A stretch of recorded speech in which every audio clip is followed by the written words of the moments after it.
Quem são as grandes personalidades negras da nossa história? É para responder a essa pergunta que eu, Alessandro Garcia, criei esse podcast. I have a dream. Eles não gostam de negro. And you wonder. O grilo todo é a grana. Whatever necessary. But still like dust. And it's a corruption. Negro da Semana.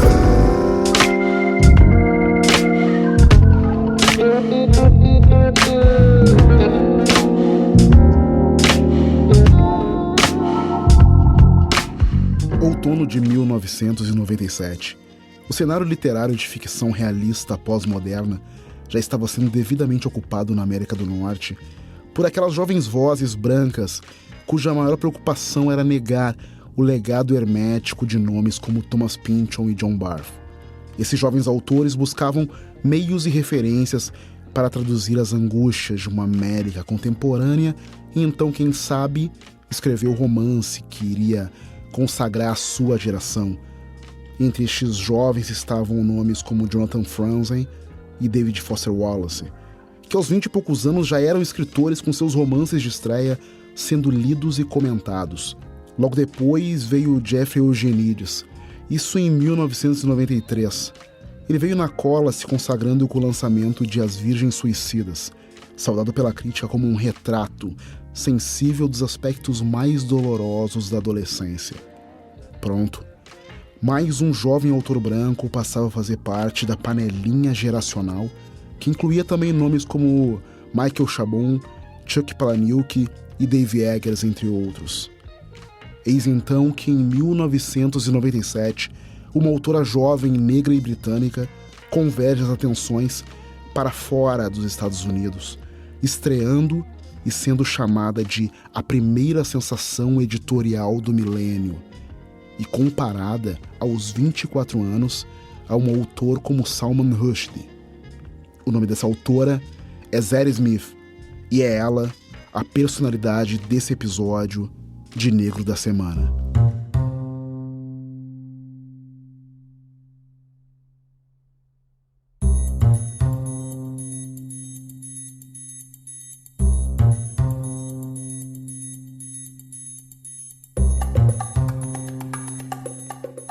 A campanha publicitária em torno dessa autora começou no outono de 1997, porque assim, em países nos quais a literatura é realmente um negócio de milhões, é assim que se faz. Zadie Smith tinha então 21 anos e tinha meras 80 páginas do seu primeiro romance, que foi adquirido por um adiantamento de 250 mil libras. Adiantamento no meio editorial é uma quantia que o autor recebe com base na expectativa do lucro que o seu livro vai gerar à editora. E principalmente no caso de grandes apostas, são pagas grandes somas a nomes estrelados ou que apontam que serão um grande sucesso. Espera-se, obviamente, que o lucro seja maior do que esse adiantamento pago.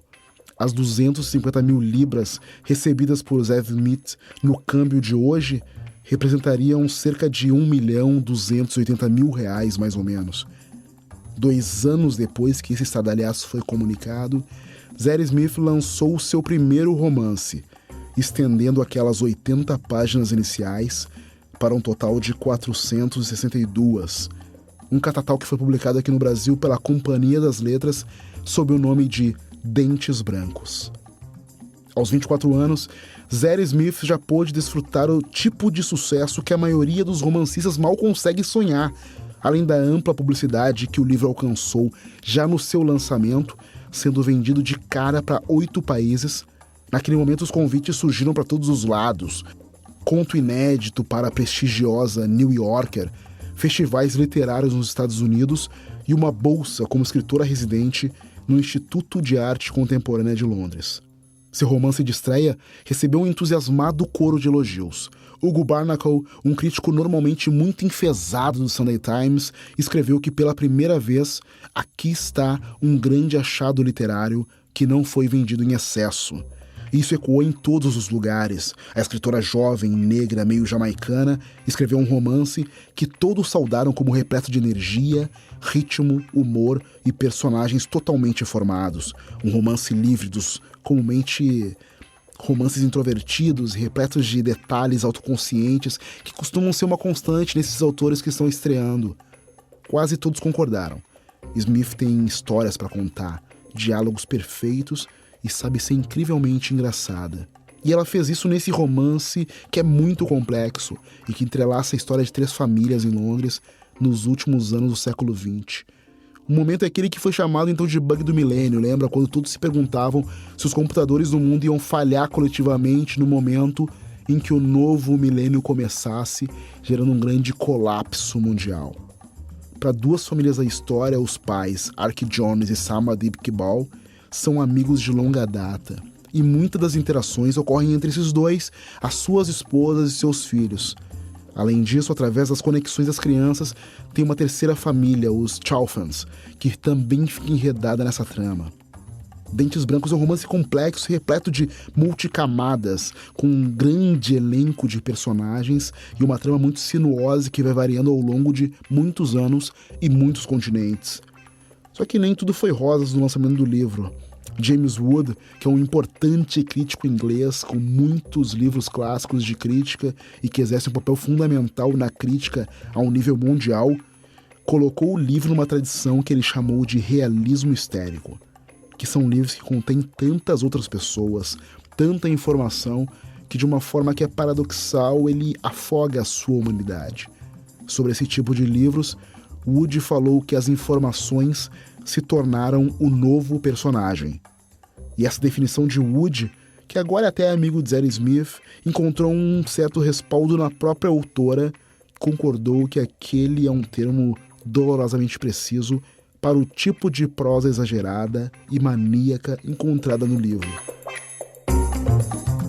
Dentes Brancos é um romance de estreia, onde estreou também um estilo que vai acabar marcando toda a obra de Zadie Smith: amplitude e panorama, e um extenso elenco de personagens.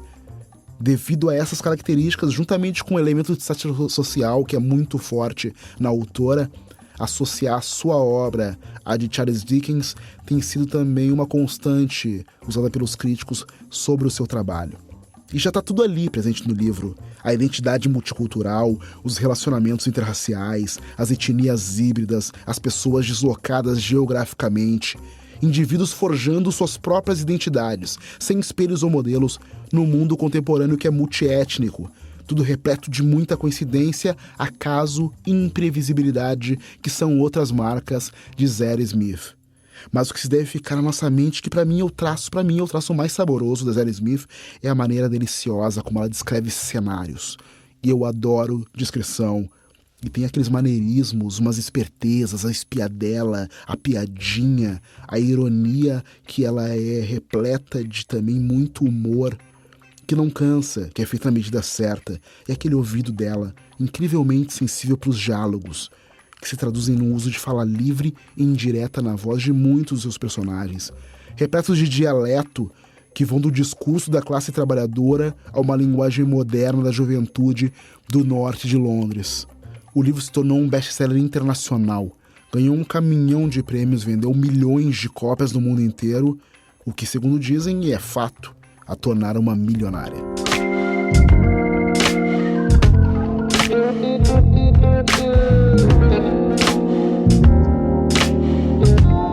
Zadie nasceu Sadie Smith no norte de Londres em 25 de outubro de 1975. Ela é a mais velha de 3 filhos de Yvonne Bailey, que havia se mudado da Jamaica para Londres quando adolescente, e o inglês branco Harvey Smith.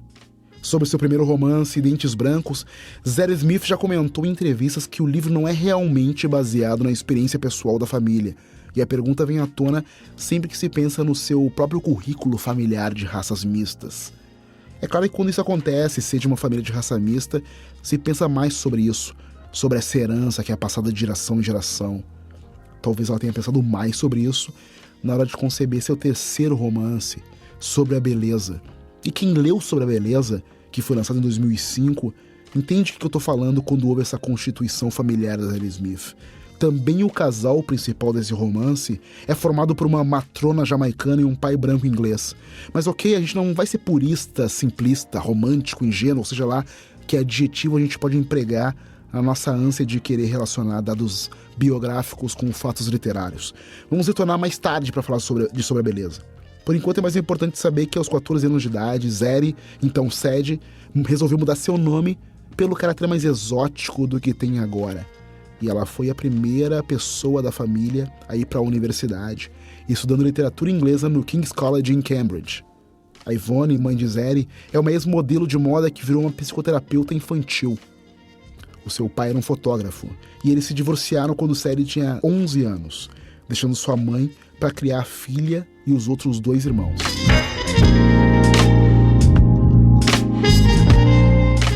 Zeri era uma criança talentosa que venceu um concurso literário nacional de escrita aos 8 anos de idade e publicou um conto em uma revista aos 12. E ela nutria ambições de ser dançarina de sapateado, e ela fazia muitos shows de música e dança em festas familiares. Só que mais do que isso, o que Zeri Smith fez já desde a infância era ler. Ela conta que é uma mistura de perversidade e tristeza que faz um jovem criar um casulo com as palavras de outras pessoas. Porque pra Zeri, se o sol tava lá fora, ela tava lendo. Se havia um churrasco, ela tava lendo. Enquanto o resto da geração dela tava abraçada a uma socialidade no êxtase, Zeri Smith estava em volta, em maconha e escrevendo pastiches de Agatha Christie, poemas de Sylvia Plath, tudo depois enfiado em gavetas. Em Cambridge, já na universidade, Zeri era famosa por uma imagem boêmia. A definição que ela faz naquele momento é de que Cambridge eram pessoas lendo livros em um lugar chique.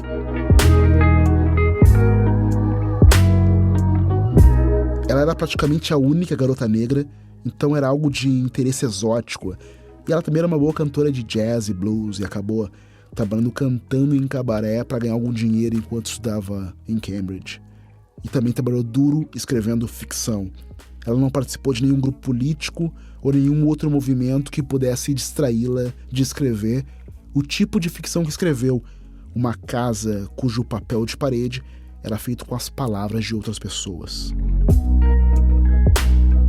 Em seu segundo ano, ela publicou em uma coleção anual de escrita criativa da universidade, e a história nessa coletânea já atraiu a atenção de pelo menos uma editora, mas Zeri foi alertada por uma escritora veterana, Lisa Apignanesi, para não pular muito rápido, pois precisava de um agente. Foi essa mesma autora que apresentou Zeri Smith para Salman Rushdie, que a apresentou para a agência Wiley.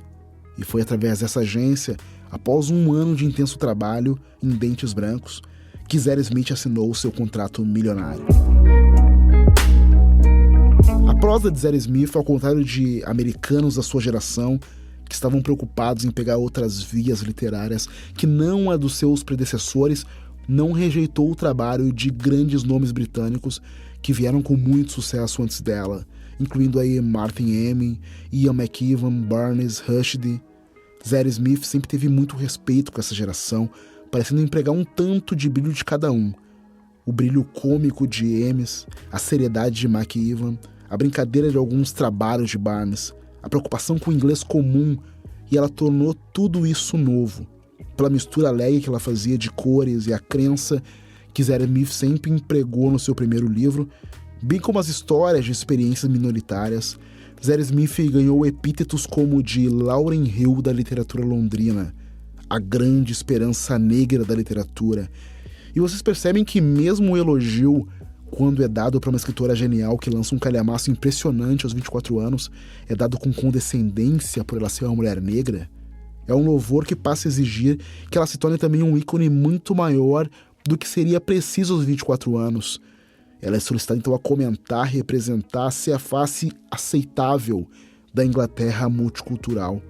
E é sintomático que esse tipo de cobrança exista quando se atinge um patamar de inserção cultural, mas que isso acontece quando se é negro.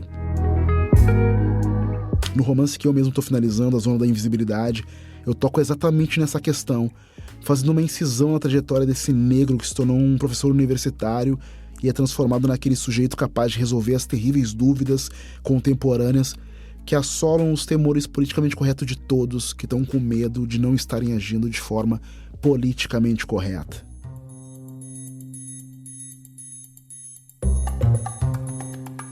Após Dentes Brancos, Zeri Smith publicou O Caçador de Autógrafos em 2002 e refutando as alegações de bloqueio do escritor que começaram apenas uma semana depois da publicação do seu primeiro livro, Esse novo romance nos diz muito sobre o que o Azeri estava pensando e sentindo, ao menos naquele momento, já que ele envolve judaísmo e jovialidade, zen budismo, o relacionamento entre a Rainha Vitória e o Príncipe Albert, Ginger Rogers, Lauren Bacall.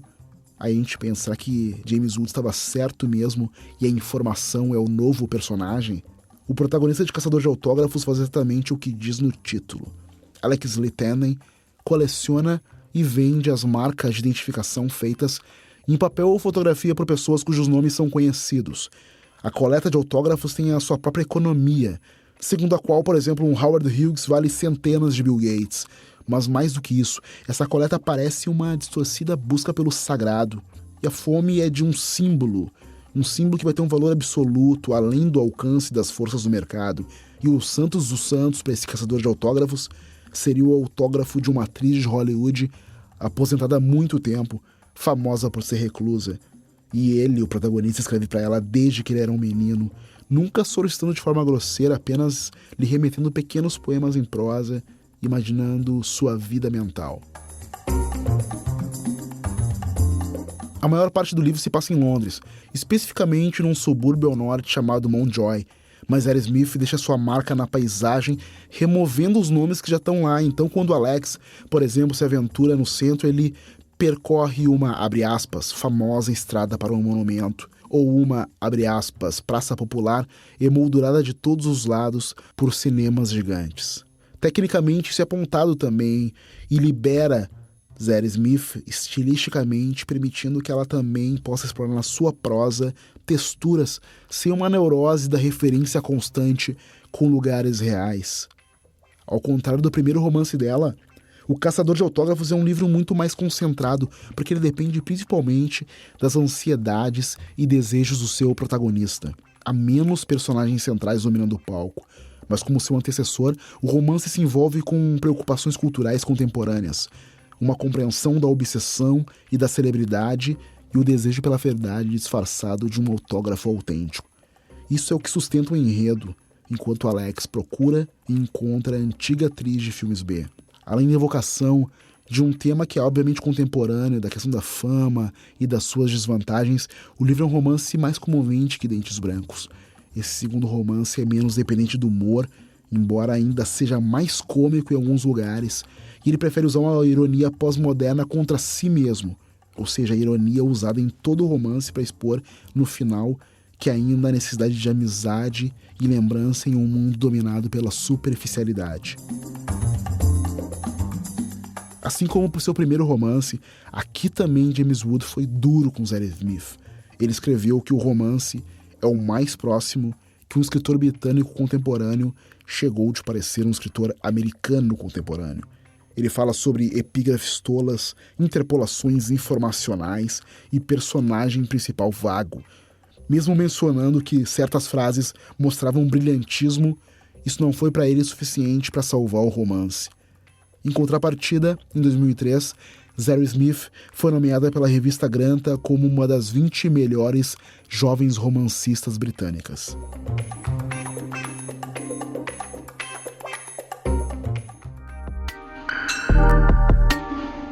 Zadie Smith contou o seguinte a respeito de Sobre a Beleza, que numa manhã ela acordou e o livro estava lá inteiro em sua cabeça. Ela queria que escrevesse sobre um longo casamento, ela havia acabado de se casar e estava curiosa para saber como seriam 30 anos de casados. E ela tinha uma trama. No entanto, quando ela descreveu sua história para o seu recente marido, o poeta e romancista Nick Lard, ele apontou que ela estava reescrevendo Howards End. E sem medo do tributo e apontando que Forsters, autor da obra citada por seu marido, foi seu primeiro amor, Zadie encarou o seu livro sem desanimar. E nesse livro, ela acabou pagando mais tributos ainda a Nabokov e até mesmo a um leve toque de 8 Mile de Eminem. Só que Sobre a Beleza, lançado em 2005, também é uma tentativa de decretar ideias que ela pensa há alguns anos, que o romance, escrever um romance, ler um romance é um empreendimento ético, um lugar de prática moral onde observamos em segurança as pessoas escolhendo o que devem fazer e o que perdem quando escolhem errado, ou seja, é o ensaio mais próximo possível da coisa real, que é a coisa mais importante de todas. Além de uma referência aberta e divertida a Foster, esse também é um romance sobre o campus universitário, e é um testemunho parcial da formação universitária de Smith, em particular no seu tempo na Universidade de Cambridge, e também quando ela trabalhou em Harvard, e seu interesse pelas implicações de não pertencer. Como nos seus 2 romances anteriores, a política de raça e gênero é uma preocupação, e o humor é usado mais uma vez para explodir as pretensões daqueles que não conseguem examinar suas próprias perspectivas. Nesse caso, Howard Balsey, o liberal branco inglês que exige censura, e Monty Kipps, conservador inglês afro-caribenho que questiona a eficácia da discriminação positiva. Estes são os principais objetos da sátira de Smith. É a rivalidade entre esses 2 personagens, tão ideologicamente opostos, o que dá forma à trama principal. O romance lida muito com expressões da identidade negra através de vários personagens. Ele se passa numa cidade universitária de classe alta que é predominantemente branca, e isso causa conflito para muitos personagens. Kiki, por exemplo, mulher negra jamaicana, se sente isolado como a esposa de um professor branco.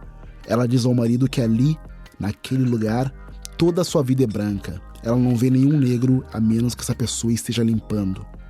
Da mesma forma, o filho de Kiki Howard, Levi, não vê a negritude presente na sociedade academicamente de elite de Wellington. Para Levi, o povo negro era um povo da cidade, e a sua admiração e identificação com a ideia de negritude no centro da cidade é o que vai levar a mudar a maneira como ele fala e a despertar nele o interesse pelo rap. A gente também vê a compreensão complexa de Kiki sobre sua negritude através da sua interação com os outros. Quando Kiki fala com um vendedor haitiano, por exemplo, ela se sente hipersexualizada por causa da sua figura voluptuosa, mas ela também sente distância dele porque ele é haitiano e por causa da diferença de classe que existe entre esses 2 personagens. Como o título sugere, Sobre a Beleza lida com questões de aparência física também, principalmente através das suas personagens negras femininas. Mas mesmo sendo um romance tão intelectual, com personagens tão hiperintelectualizados, Smith nunca perde sua séria bússola moral ou abandona sua busca pelo transcendente, reiterando de maneira firme, sob a sátira superficial, como as conexões dos relacionamentos humanos são essenciais para uma vida feliz.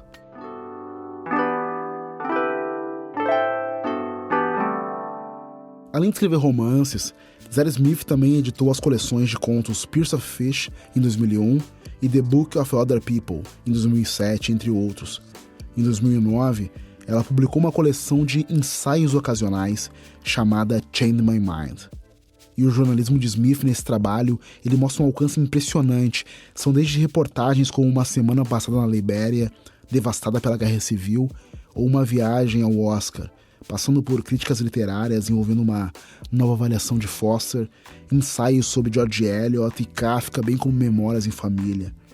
Durante uma palestra ministrada a estudantes da Universidade de Columbia, Zadie Smith descreve como, em cada um de seus romances anteriores, ela se manteve escravizada por uma tradição antiga, escrevendo numa terceira pessoa no pretérito. Com seu romance seguinte, no entanto, N.W., lançado em 2012, Zadie Smith se entrega de maneira deliberada a umas tendências experimentais e modernistas que até então ela manteve longe da sua ficção. Zadie Smith concentra a narrativa deste livro em 4 personagens: Leah Hanwell, Natalie Blake, Felix Cooper e Nathan Bogle. Os personagens principais são Leah e Natalie, melhores amigas desde a infância, em que Zadie concentra a maior parte do livro.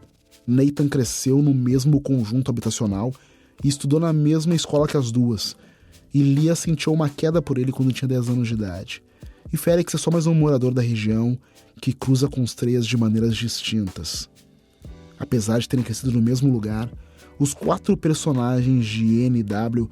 construíram vidas muito diferentes, e é isso que todo romance mostra: pessoas distantes se cruzando em algum momento, passando pelo mesmo desafio de sobreviver em uma cidade que às vezes parece acolhedora, outras vezes é estranha, construindo sua identidade ou tentando escapar dela. Estruturalmente, o livro é propositalmente desequilibrado. A primeira seção dele, de 80 páginas, é escrita de uma forma no tempo presente, mas a terceira e mais longa, com 110 páginas, é dividida em 184 subseções em miniatura, algumas com apenas algumas palavras. As letras maiúsculas são usadas liberalmente para amplificação. Tipo de letras alternativos são implantados, limitando mensagens de texto, webchats ou citações. E ocasionalmente as palavras são reorganizadas na página para apresentar epitáfios nas lápides, uma lista elaborada por crianças, orientações a pé e até as formas de uma macieira e a boca humana são feitas com palavras. Z.R. Smith emprega esses artifícios formais em todo o romance. Há muitas pistas jogadas, palavras-chave que sugerem ao leitor o que está vindo, ou o que já aconteceu, o que marcou de maneira profunda a personalidade dos seus personagens. NW, cujo título é proveniente da área de código postal Northwestern, o noroeste de Londres, que dá cenário ao romance, é barulhento, é claustrofóbico, é repleto de citações e tem um repertório diversificado de fontes culturais altas e baixas, incluindo Shakespeare, Thomas White, John Donne, jornais tabloides, até letras de hip-hop, entre outros gêneros musicais. Momentos recentes da história cultural pop mundial, como a morte de Michael Jackson, a popularidade da série de televisão The Wire e a chegada dos tablets, também são registrados e gentilmente satirizados. Isso tudo numa rápida sucessão de associações que vão ser transmitidas em frases curtas, diálogos e cenas curtas numa mistura de linguagem literária e coloquial. O romance foi amplamente elogiado pelos críticos, e em particular por James Wood, aquele mesmo que criticou os primeiros trabalhos de Smith por sua tendência ao que ele chamou de realismo histérico. Wood incluiu o romance em seus melhores livros de 2012 e comentou que por baixo da experimentação formal existe um gênio constante, claro e realista. Para ele, NW é o melhor livro que a autora já escreveu.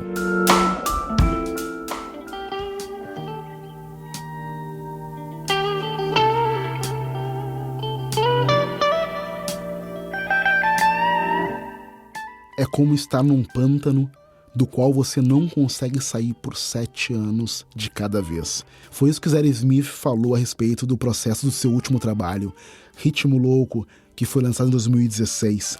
Z.R. Smith, essa multipremiada e milionária escritora, que adota uma visão pouco romântica do seu processo de escrita, ao menos no que diz respeito a romances.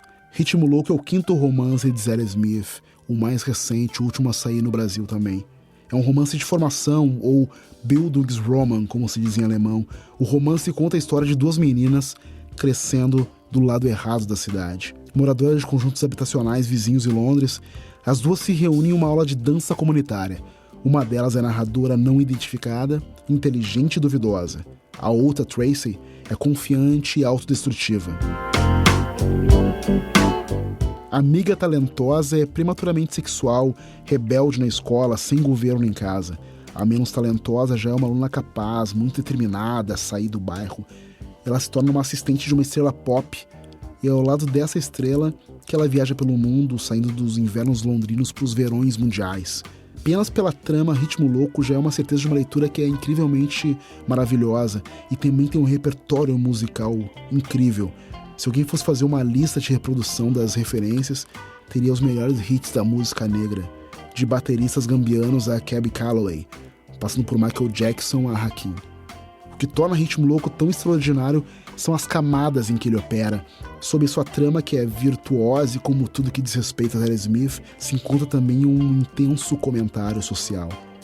Isso porque, por mais cinematográfico que esse livro seja, ele faz o que somente a literatura pode e o que apenas a grande literatura consegue fazer. Ele nos obriga a avaliar o próprio vocabulário com o qual a gente costuma falar da experiência humana. O Ritmo Louco funciona como uma história clássica de melhoria, no qual a capacidade de se mover, de mudar, é representada como uma forma de poder. E pelas regras de história do século XXI, bem-aventurado aqueles que podem se reinventar. Mas Ritmo Louco nos pede para reconsiderar isso, porque alguém afinal consegue sair de casa. Então nesse momento ela ganha ou perde poder. E alguém necessariamente melhora quando ela se muda, digamos, para uma casa mais impressionante, ou se torna verdadeiramente poderoso em casa onde essa pessoa já está.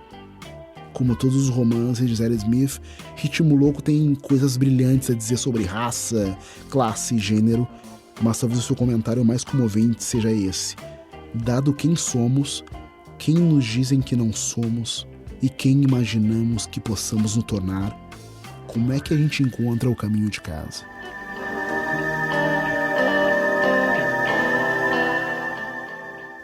Zadie Smith ocupa um lugar muito específico na literatura mundial. Ela é um dos poucos escritores cuja ficção e não ficção são igualmente apreciadas e cuja opinião sobre o mundo é procurada regularmente simplesmente porque é dela.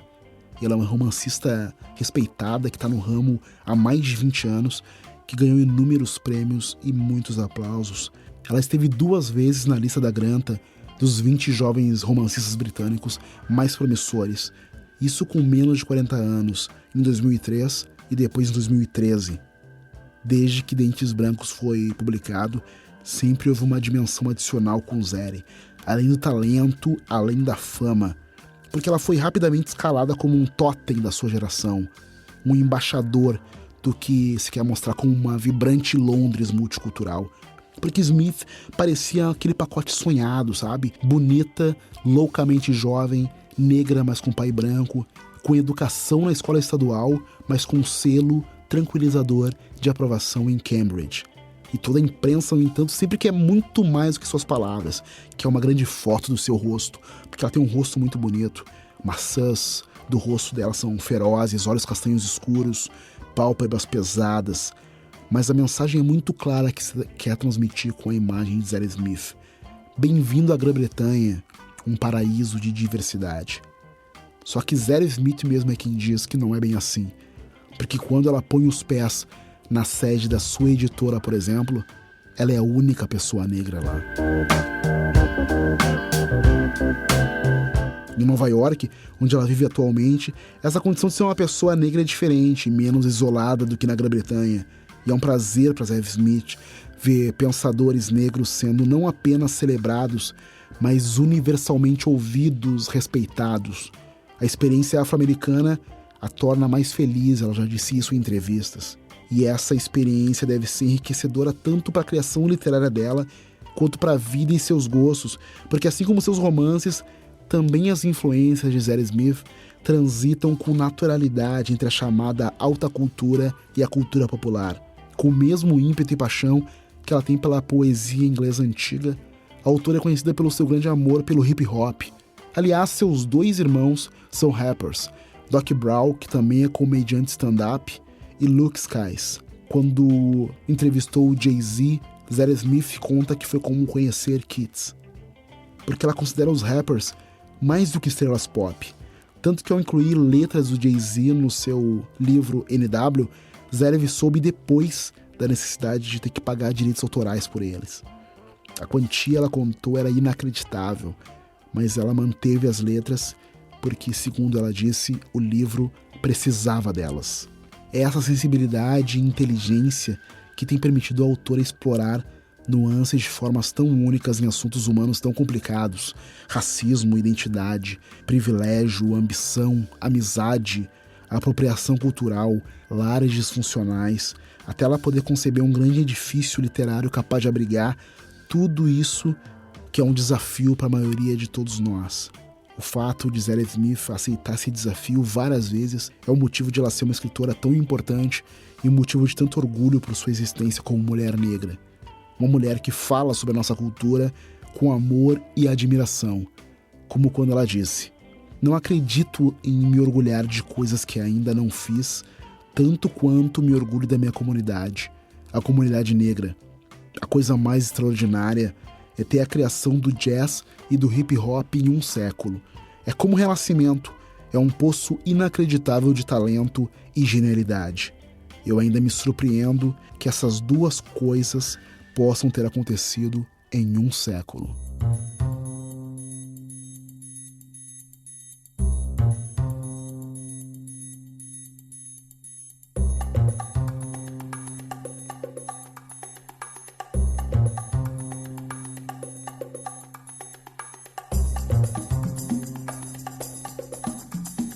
E a gente termina aqui mais esse episódio de Negro da Semana.